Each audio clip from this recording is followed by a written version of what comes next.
আসসালামু আলাইকুম। বুধবারের ভুতুরে থেকে আপনাদের সবাইকে জানাচ্ছি স্বাগতম। অনেকদিন পরে আবারও চলে আসলাম আপনাদের জন্য নতুন একটি ঘটনা নিয়ে। এরকম ঘটনা হয়তো খুবই কম ঘটে, তারপরেও আমাদের সবার সাথে এরকম ঘটনার কিছু না কিছু বৈশিষ্ট্য পাওয়া যায়। আজকের ঘটনাটি আমরা যেটা শোনাবো, তাই কথা না বলে আমরা সরাসরি ঘটনায় চলে যাই। ঘটনার টাইটেলটি হচ্ছে চুলওয়ালা পুতুল। ঘটনাটা 2012 সালের লক্ষ্মীপুরের ঘটনা। আমি যে লিখে পাঠিয়েছে সে বন্ধুর ভাষায় বলতেছি। ঘটনাটা 2012 সালের লক্ষ্মীপুরে আমাদের পুরনো গ্রামের বাড়িতে। বাড়ির পিছনে দিগন্ত বিস্তৃত ধান ক্ষেত, যেখানে রাতে ঝিঝি পোকারা এক নাগাড়ে ডেকে চলতো।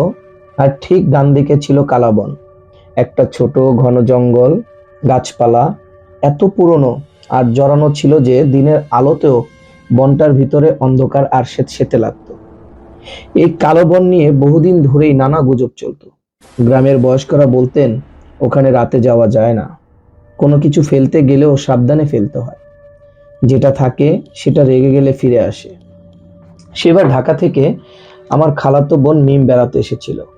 মিম তখন সবে কৈশোরে পা দিয়েছে। তার চোখে নতুনত্বের ঔজ্জ্বল্য। তার হাতে ছিল একটা সুন্দর বিদেশি পুতুল, সাদা ফিনফিনে গায়ের রং, নীল পাথরের মতো চোখ আর কাঠ ছোঁয়া বাদামি চুল।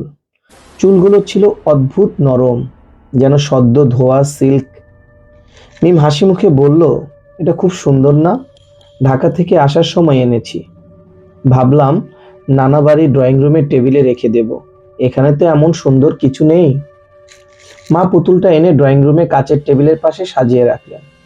পুতুলটার স্থির নীল চোখ যেন আমাদের বাড়ির প্রতিটা কোণ, প্রতিটা মানুষকে আলাদা আলাদা করে পর্যবেক্ষণ করছে। এই অনুভূতিটা আমার শুরু থেকেই হচ্ছিল, একটা ঠান্ডা অস্বস্তিকর দৃষ্টি। সেদিন বিকেল গড়াতেই রাতের বাতাস ভারী হয়ে আসছিল। আমি দূর থেকে দেখলাম জানালাগুলো সব বন্ধ থাকা সত্ত্বেও পুতুলটার কাঠ ছোঁয়া বাদামি চুল খুব অল্প অল্প নড়ছে, যেন কোনো অদৃশ্য হাত আলতো করে টানছে। বাতাসের কোনো গতি নেই, তবু নড়ছে। আমি ভাবলাম হয়তো আমার চোখের ভ্রম, কিন্তু সেই রাতে আমার ঘুম গভীর হয়নি। বারবার মনে হচ্ছিল অন্ধকার ঘরের এক কোণে পুতুলটা নীরবে তার নীল চোখ মেলে তাকিয়ে আছে। 2 দিন পর আমরা সবাই একসঙ্গে সকালের নাস্তা করছি। এমন সময় মা ডেকে বললেন, কিরে পুতুলটা একটু দেখতো, এর চুল কি এরকম লম্বা ছিল? আমি ভ্রু কুঁচকে তাকালাম। আমার বুক ধক করে উঠল। পুতুলটার চুল সত্যি আগের চেয়ে লম্বা, কাঁধ থেকে নেমে এখন প্রায় বক্ষদেশ ছুঁই ছুঁই। একেবারে সামান্য নয়, স্পষ্ট ভাবেই বড়। মনে হলো কেউ যেন এক রাতের মধ্যে পুতুলটির চুলে নতুন করে প্রাণ দিয়েছে, আর সেগুলো গজিয়ে উঠেছে। আমি কথা হারিয়ে ফেললাম। আমার মায়ের মুখেও অবিশ্বাস আর ভয়ের ছাপ। মিম অবশ্য তখনও হাসাহাসি করছিল। আরে কিসের ভয়, হয়তো আলতো এমন লাগছে, ছোটখাটো পুতুলের চুল তো এমনই হয়। কিন্তু সেদিন রাতে যখন আবার তাকালাম, চুল আরো বড়, আগের দিনের চেয়েও প্রায় 3-4 ইঞ্চি লম্বা। এখন তো একেবারে বুকের কাছে পৌঁছে গেছে। চুলের রংটা সামান্য কালচে হয়ে এসেছে, মনে হলো যেন তাতে স্যাঁতসেঁতে ভাব আছে। ভয়ের গরম ঠান্ডা ঘাম আমার পিঠ বেয়ে নামতে লাগলো। এটা আর নিছক ভ্রম নয়, নিশ্চিত কোনো অস্বাভাবিকতা। কিন্তু এরপর যা হলো তার সাথে এই ভয়ের কোনো তুলনাই চলে না। পরের 3 দিন যেন আমাদের বাড়িটাকে কেউ কালো জাদুর অভিশাপ দিল। একটা শ্বাসরুদ্ধকর চাপা আতঙ্ক আমাদের গোটা বাড়িকে গ্রাস করলো। আমরা রাতে ফিস ফিস করে কথা বলতাম, আর দিনের বেলাও পুতুলটার দিকে সরাসরি তাকাতে সাহস পেতাম না। প্রথম রাতে আমরা সবাই পুতুলটার দিকে তাকাতে ভয় পাচ্ছিলাম। রাতে আমি টর্চ জ্বালিয়ে লুকিয়ে দেখলাম চুল কোমল পর্যন্ত নেমে গেছে। চুলের দৈর্ঘ্য এমন দ্রুত বাড়ছে যে মনে হচ্ছিল আমরা বুঝি কোনো দ্রুত গতির ভিডিও দেখছি। আমার মনে হলো এটার পুতুল নেই, এটা এখন কোনো জীবের অংশ। দ্বিতীয় রাতে মা আর স্থির থাকতে পারলেন না। তিনি খুবই ধার্মিক মানুষ। তিনি পুতুলটা ধরলেন না, একটা পুরনো কাপড় দিয়ে জড়িয়ে আলমারিতে রেখে দিলেন। এরপর আলমারির কাঠের পাল্লা শক্ত করে বন্ধ করলেন আর তালা লাগিয়ে দিলেন। মা স্বস্তির নিঃশ্বাস ফেলে বললেন, যা খারাপ থাকুক, আর ঘরে ফিরতে পারবে না। সকালে বাবা বাইরে থেকে ফিরে চিৎকার করে উঠলেন, আমরা দৌড়ে ড্রয়িং রুমে গিয়ে যা দেখলাম তাতে আমাদের সকলের রক্ত হিম হয়ে গেল। আলমারির দরজা হালকা খোলা, তালাটা নিচে পড়ে আছে, আর পুতুলটা আবারও ড্রয়িং রুমের টেবিলে আগের জায়গায়, ঠিক যেন আমাদের অপেক্ষায় বসে আছে। তার বাদামি চুল এখন হাঁটু পর্যন্ত লম্বা, ঘন আর তৈলাক্ত লাগছিল। কারা রেখেছে? আলমারির তালা ভাঙা ছিল না, শুধু খোলা ছিল। বাবার কণ্ঠ শুকিয়ে গেল। তোমরা কেউ বের করনি? মিম তো কাঁদো কাঁদো হয়ে বলল, আমি তো ওর কাছেও যাইনি, ওটা তালাবন্দি ছিল। আমি পুতুলটা নীল চোখে তাকানোর সাহস পেলাম না, তবে আমার মনে হচ্ছিল ওটা শান্তভাবে বসে মিটিমিটি হাসছে, যেন বলছে, তোমরা আমাকে বন্ধ করতে পারবে না। সেই মুহূর্তেই সিদ্ধান্ত হলো, এটা রাখবো না, এটা অভিশাপ, এটা আমাদের ঘরে অশান্তি আনছে। রাতের খাবারের পর সিদ্ধান্ত হলো এটা রাখবো না, বাড়ির পেছনে সেই কুখ্যাত কালো বনেই ফেলে আসবো। গ্রামের মানুষের অনেকেই বলতো, যেটা খারাপ হয় ওখানে রেখে দিলে আর ঘরে ফিরে আসে না। বনটা নাকি সেই খারাপ জিনিসটাকে আটকে রাখে। বাবা, আমি আর চাচা পুতুলটা একটা পুরনো খবরের কাগজে মুড়িয়ে জঙ্গলের মুখে গেলাম। রাতটা ছিল চাঁদহীন, আকাশে কোনো চাঁদের আলোই নেই। আকাশে একটাও তারা নেই, কেবল জমাট কালো অন্ধকার। হাওয়া একেবারেই নেই, চারিদিকে নিস্তব্ধ। কিন্তু পুতুলটার চুল নিজের মতো দুলছিল, অদৃশ্য হাওয়ার বিপরীত দিকে, যেমন ভেতর থেকে কোনো শক্তি সেগুলোকে নাচাচ্ছে। চাচা ফিস ফিস করে বললেন, তাড়াতাড়ি ফেলে দে, দেরি করিস না।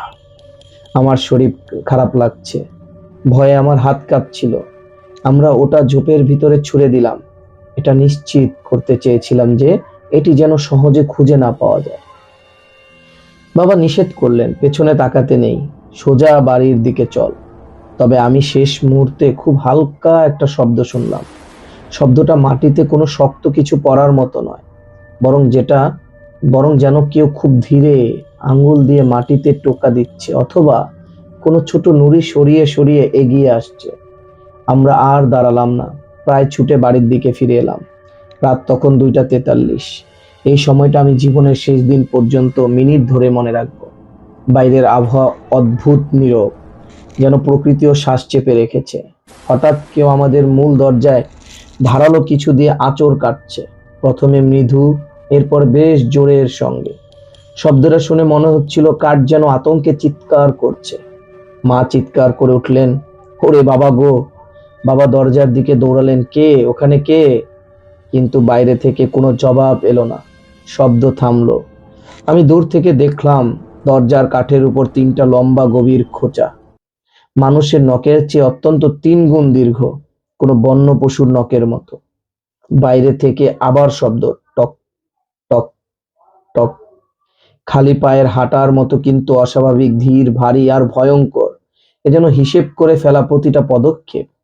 মিম আমার হাত আঁকড়ে ধরলো ভয়ে, তার শরীর কাঁপছে। দাদা ভাই, এটা এটা ফিরে এসেছে, চুলওয়ালা পুতুলটা। দরজার নিচের ফাঁক দিয়ে শীতল বাতাস ঢুকছিল, বরফের মতো ঠান্ডা, যা ঘরের উষ্ণতাকে এক মুহূর্তে নিশ্চিহ্ন করে দিচ্ছিল। আমি স্পষ্ট দেখলাম ফাঁকের নিচে কিছু নড়ছে, একটা বাদামি ঘন গাছা, যেন লম্বা চুলের একটি স্রোত দরজার নিচ দিয়ে ভেতরে আসার চেষ্টা করছে। এটা আর নিছক পুতুল নয়, এটা একটা অশুভ শক্তি। ভয়ঙ্কর দৃশ্য দেখে মা তার ঘরের দিকে গেলেন এবং একটা কুরআন শরীফ হাতে নিলেন। চাচা, যিনি আমাদের সাথে ছিলেন, তিনি কাঁপতে কাঁপতে নিজেকে সামলে নিয়ে উঁচু গলায় আজান দিতে শুরু করলেন। আল্লাহ আকবার। আজানের প্রথম শব্দ বের হতেই সেই সমস্ত শব্দ, সেই আঁচড়, সেই ধীর বাড়ি হাঁটা, সব চুপ, একেবারে নিস্তব্ধ, যেন কেউ মাঝপথে স্তব্ধ হয়ে গেল। আজানের পবিত্র ধ্বনি যখন ঘর ভরাতে ভরাতে উঁচু হতে লাগলো, তখন মনে হচ্ছিল যেই আসছিল তা যেন ধীরে ধীরে পেছনের অন্ধকারে মিলিয়ে যাচ্ছে। দরজার নিচের ফাঁক থেকে সেই চুলের গোছা দ্রুত গুটিয়ে গেল। এখন শুধু নিস্তব্ধতা আর আমাদের কম্পিত হৃদয়ের শব্দ। সূর্য ওঠার পর যখন দরজা খুলে বাইরে তাকালাম, তখন আমাদের বুক কেঁপে উঠল। মাটিতে ছড়িয়ে থাকা শুকনো পাতা আর ধুলো, আর দরজার গায়ে গতকাল রাতের 3টি ভয়ঙ্কর লম্বা আঁচড়। তার নিচে একগুচ্ছ বাদামি চুল, মানুষের মতো নয়, কিন্তু পুতুলটার চুলের মতো, লম্বা, ঘন, স্যাঁতসেঁতে, যেন তা মাটি থেকে রস টেনে বেড়ে উঠেছে। মা কাপড় দিয়ে তুলে সেই চুলগুলো দূরে মাটি চাপা দিলেন। তিনি প্রতিজ্ঞা করলেন আর কখনো ওটার কথা তুলবেন না। পুতুলটা আর কখনো পাওয়া যায়নি, কেউ দেখেনি, কেউ শুনেনি। কালা কালা বনে ওটা কোথায় হারিয়ে গেল তা আমরা আর জানতে চাইনি। কিন্তু সেই রাতের পর আমাদের বাড়িতে আর কোনো অস্বাভাবিক ঘটেনি। মিম আজ পর্যন্ত কোনো পুতুল কেনেনি। আর আমি আজও যখন রাতের নীরবতায় বাতাস দুলতে দেখি, তখন মনে হয় কোথাও কালো বনের কোনো ঘন ঝোপের ভিতর ওটা এখনো বসে আছে। তার লম্বা চুলে হাওয়া খেলছে আর অপেক্ষা করছে কেউ আবার তাকে বাড়ি নিয়ে যা। তুমি কি এমন পুতুল কখনো দেখেছো? অথবা কখনো কি এরকম পুতুল তোমরা কখনো ঘরে এনেছো? যদি এনে থাকো, যদি দেখে থাকো, তাহলে অবশ্যই আমাদেরকে কমেন্ট করে জানাও। আর ঘটনাটি ভালো লাগলে অবশ্যই সাবস্ক্রাইব করো। ধন্যবাদ সকল বন্ধুদেরকে, ভালো থাকবেন। আল্লাহ হাফেজ।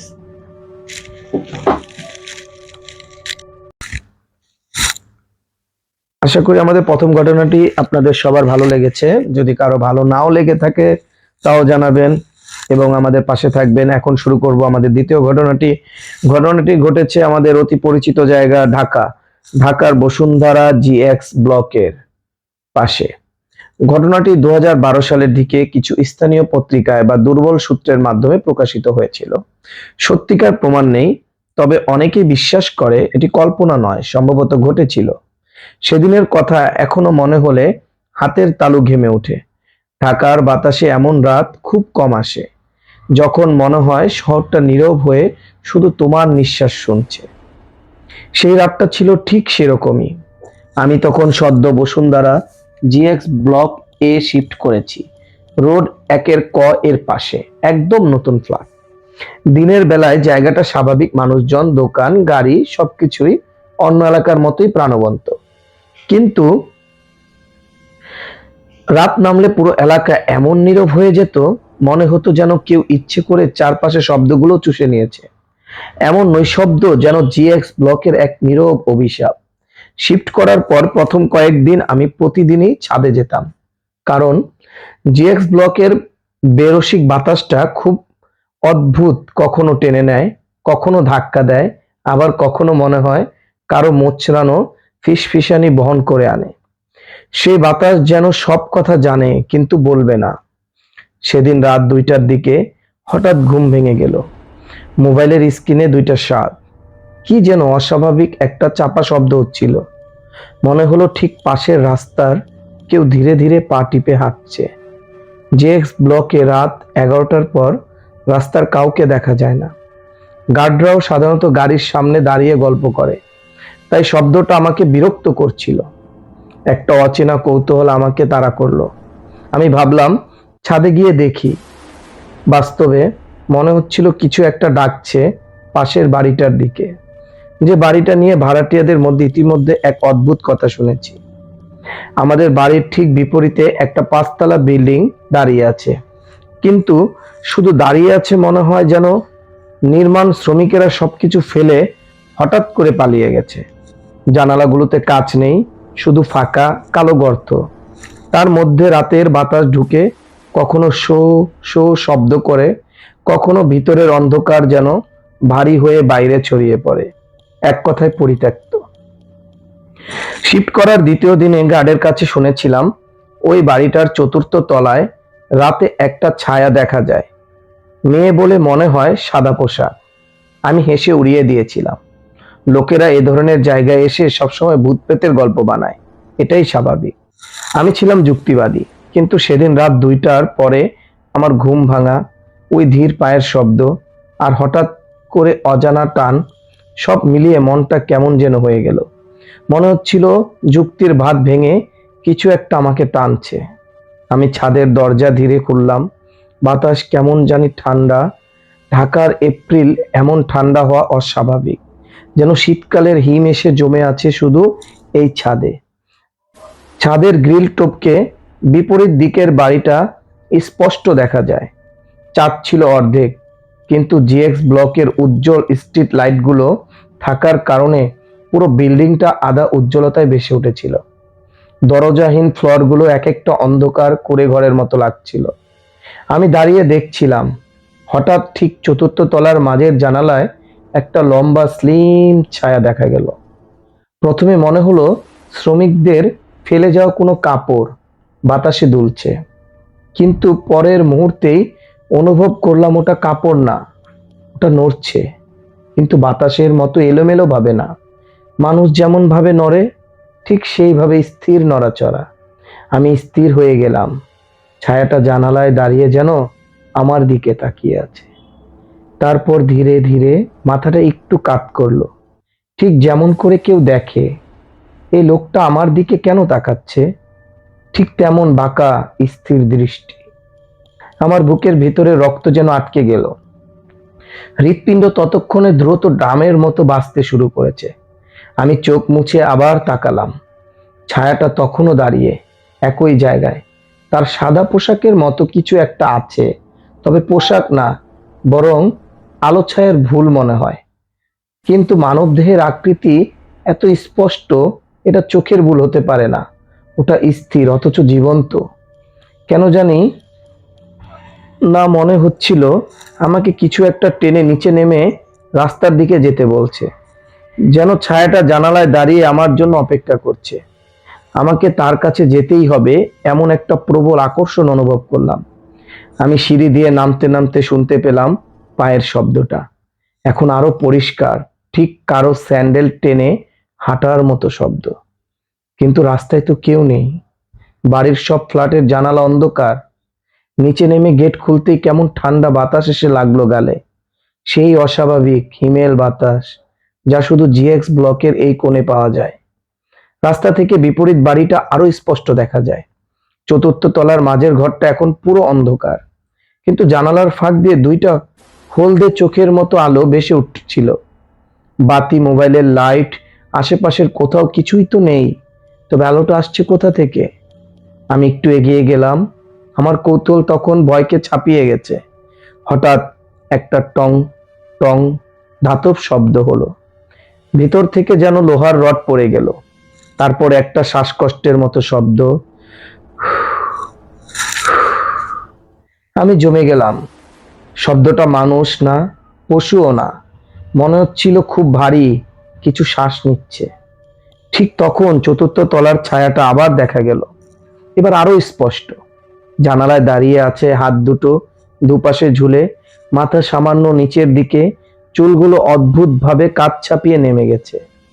তার অবয়ব এতটাই পরিষ্কার যেন দেওয়ালের ওপাশে নয়, এইদিকেই দাঁড়িয়ে আছে। আর সবচেয়ে ভয়ঙ্কর বিষয়টা কি জানেন? ওটা ধীরে ধীরে এগুতে শুরু করলো, জানালার দেওয়াল ভেদ করে সামনে, বাইরের দিকে, আমার দিকেই। এটা অসম্ভব, মানুষ তো দেওয়াল ভেদ করে বের হতে পারে না। কিন্তু ছায়াটা যেন মধ্যাকর্ষণ মানছে না। ধীরে ধীরে সহ্যের বাইরে, ধীরে ধীরে জানালার সিমেন্টের ফ্রেম পেরিয়ে বাইরে বেরিয়ে আসছে। আমার পাওয়া বশ, চিৎকার করতে গিয়েও শব্দ বের হলো না। আমি স্থির পাথরের মতো গেটের সামনে দাঁড়িয়ে আছি। আমি দৌড় দিতে শুরু করলাম। হঠাৎই ভেতরে একটা টাইমারের মতো সুইচ অন হলো। আমি দৌড় দিলাম নিজের গেটের দিকে। পেছন থেকে শুনলাম টিক টিক টিক, যেন ভাঙা হিল দিয়ে কেউ রাস্তার উপর হাঁটছে। সেই স্যান্ডেল টেনে হাঁটার শব্দ এখন দ্রুত, যেন আমাকে ধরার জন্য ছুটে আসছে। আমি গেটে ঢুকে ধাক্কা দিয়ে বন্ধ করলাম। উপরে উঠে ছাদের দিকে গেলাম। দূর থেকে দেখলাম ছায়াটা এখনো জানালার ধারে দাঁড়িয়ে আছে, আমাকে আর অনুসরণ করছে না। তবে ওর মাথা এবার সোজা, আমার দিকে ঘুরে আছে। সেই হলদে আলোক রশ্মি দুটি চোখের মতো এবার স্থিরভাবে আমাকে দেখছে। একটা হিম শীতল শূন্যতা যেন আমার দিকে তাকিয়ে হাসছে। সকালে উঠে আমি গার্ডকে জিজ্ঞেস করলাম, দাদা, ওই বাড়িটায় কেউ থাকে? সে মাথা নেড়ে বলল, না ভাই, ওখানটা 3 বছর ধরে খালি। চতুর্থ তলায় এক মেয়ের আত্মহত্যার পর কেউ ওঠেনি। আমি হাসলাম, যেন কিছুই হয়নি, কিন্তু ভিতরে তখনও রাতের ঠান্ডা বাতাস জমে আছে, আর হৃৎপিণ্ডের সেই দ্রুত ড্রামের শব্দ। আমি তাকে জিজ্ঞেস করলাম, আত্মহত্যা কেন? গার্ড একটু থেমে বলল, মেয়েটার বিয়ে ঠিক হয়েছিল, কিন্তু ছেলেটা নাকি পিছনে অন্য মেয়ের সঙ্গে ঘুরতো। বিয়ের 3 দিন আগে মেয়েটা চতুর্থ তলায় গিয়ে দেখছিল লোকটার নিচে দাঁড়িয়ে অন্য মেয়ের হাত ধরে আছে। ওই জানালায় দাঁড়িয়ে নাকি লাফ দেয়। আমার শরীর কাঁপতে লাগলো। গার্ড যোগ করলো, মজার ব্যাপার কি জানেন, যেদিন মারা যায় মেয়েটা সাদা পোশাক পরেছিল। সেদিন রাত থেকে আজ রাত, যত রাত পেরিয়েছি আমি আর কখনো ছাদে যাইনি। জানালাও পুরোপুরি পর্দা দিয়ে ঢেকে রেখেছি, যেন এক টুকরো অন্ধকারও না ঢুকতে পারে। তবু কখনো কখনো মনে হয় রাত 2টার দিকে লাইট অফ করার পর আমার ঘরের বিপরীতে কেউ দাঁড়িয়ে আছে, চোখ দুটো হলুদ হয়ে তাকিয়ে থাকে। মাঝে মাঝে আমার মনে হয় কেউ যেন দেওয়ালের ওপাশে দাঁড়িয়ে চুলের গোছা নামিয়ে ধীরে ধীরে মাথা কাত করছে, যেন বলতে চাইছে আমি এখনো এখানে আছি, তুমি আবার কেন তাকালে। রাত 2টার ছায়া তোমাদের দিকে তাকাচ্ছে। সাহস আছে কি দেখার? বন্ধুরা, যদি দেখার সাহস থাকে তাহলে অবশ্যই আমাদের এই চ্যানেলটি সাবস্ক্রাইব করবেন। ধন্যবাদ সবাইকে।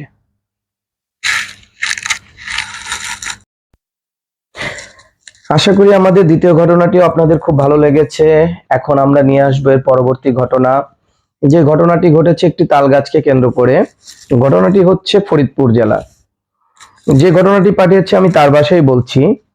এটি আমাদের ফরিদপুর সদর এলাকার নড়াইলঘাটের ভাঙনবাদের কাছে দাঁড়িয়ে থাকা একটা তাল গাছকে ঘিরে। একটা কথা বহু বছর ধরে চলে আসছে, একদম ফিস ফিস করে রাতের অন্ধকারে। এটা কেবল লোককথা ছিল না, ছিল এক ঠান্ডা সতর্কবাণী। তাল গাছ যত উঁচু তার ছায়া তত গভীর, আর গভীর ছায়ায় মানুষ একা হাঁটলে কারো না কারো ঘাড় ভাঙে। আমি অভ্র যুক্তিবাদী, আমার বন্ধু মিলন ছিল আমার সঙ্গী।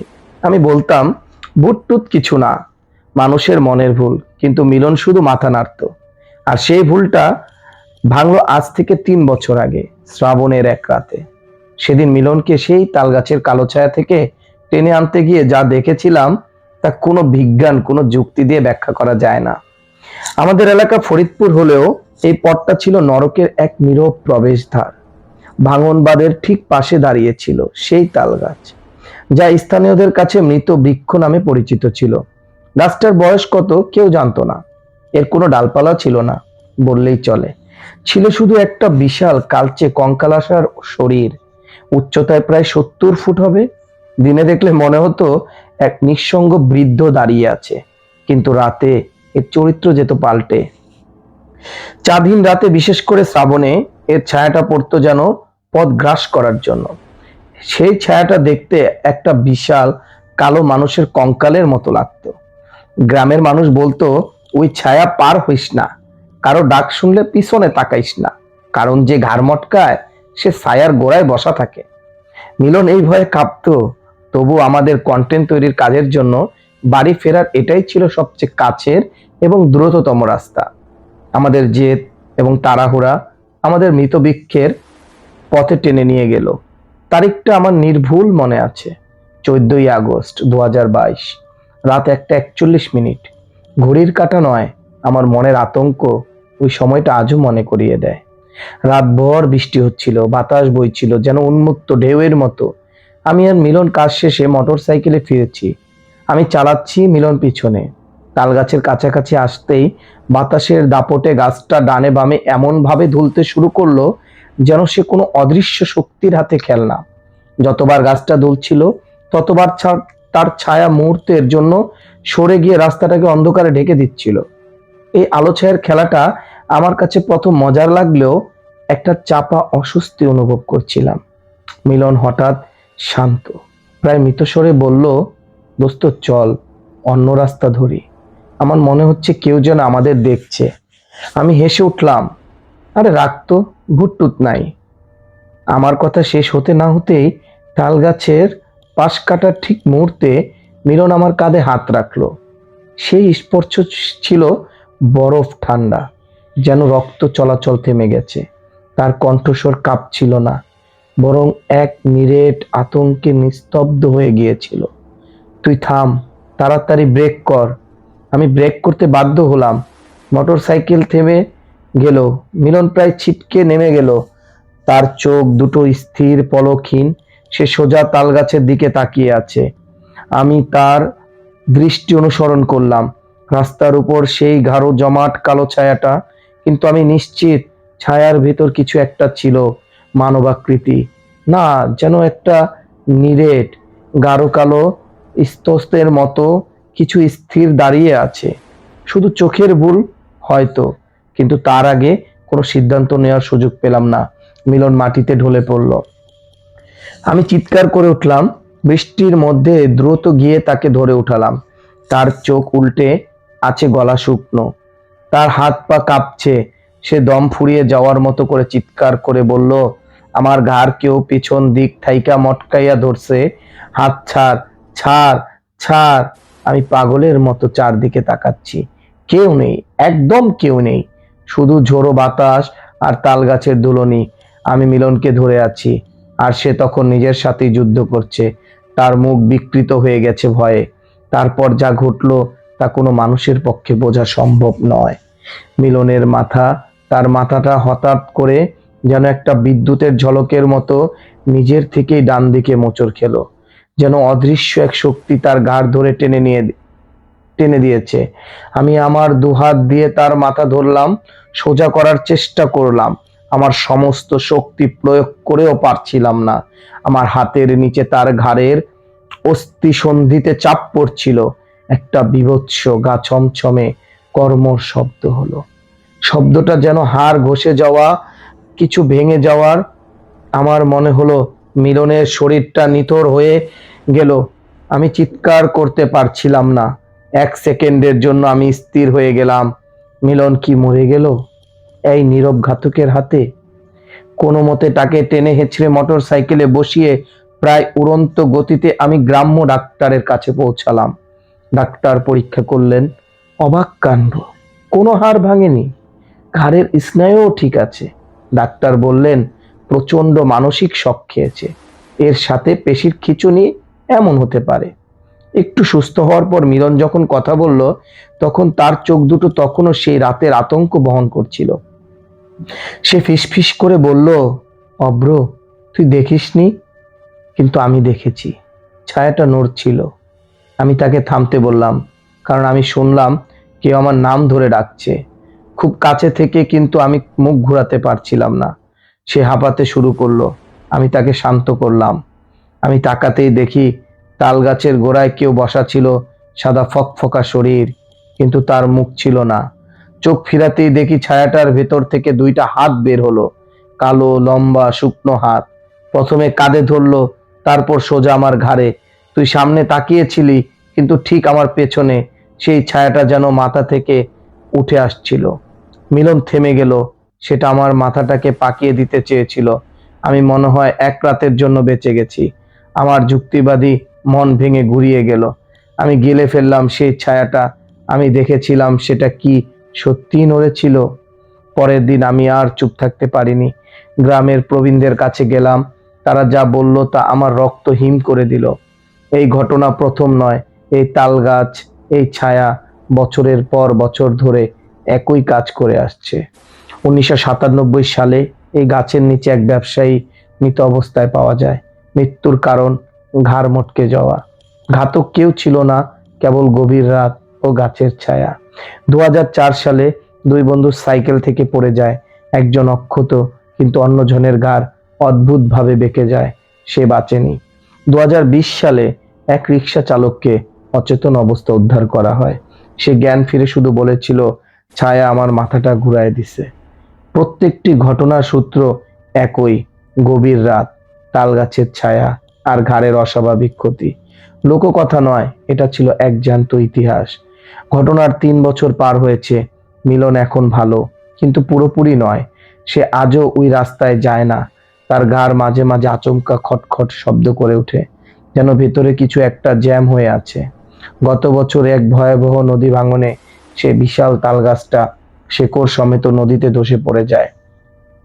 গ্রামের মানুষ স্বস্তির নিঃশ্বাস ফেলেছিল। তারা ভেবেছিল অভিশাপ দূর হয়েছে, কিন্তু আসল আতঙ্ক শুরু হলো তারপর। আশ্চর্য বিষয় হলো, গাছটা না থাকলেও রাতে ওই জায়গায় গেলে আজও মনে হয় কাঁধে কেউ যেন আঙুল রাখলো। হাওয়ার শব্দ মনে হয় কেউ পিছন থেকে ফিস ফিস করে বলল, একবার ঘাড় ঘুরাইয়া দেই। গত মাসে দুই ছাত্র ওই পথ দিয়ে সাইকেল চালাচ্ছিল।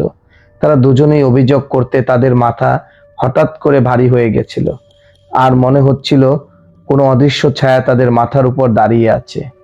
তাল গাছটা নেই, কিন্তু তার মৃত্যুর পরও তার ছায়া নাকি এখনো পড়ে। আমি জানি মিলন, আমি এবং সেই দুই ছাত্র, আমরা সবাই সেই চিহ্নের শিকার। সেই ছায়া আমাদের ছেড়ে যায়নি, সে কেবল সময়ের অপেক্ষা করছে। আপনার এলাকায় এরকম তাল গাছ কি আছে? যদি থেকে থাকে অবশ্যই জানাবেন, এবং গল্পটি কেমন লাগলো তাও জানাবেন। পড়ার মধ্যে ভুল ত্রুটি হয়েই থাকে, সেগুলো ক্ষমা সুন্দর দৃষ্টিতে দেখবেন। আর আশা করি ভালো লাগলে গল্পটি শেয়ার করবেন, অবশ্যই আমাদের পেজে সাবস্ক্রাইব করবেন। ধন্যবাদ সবাইকে।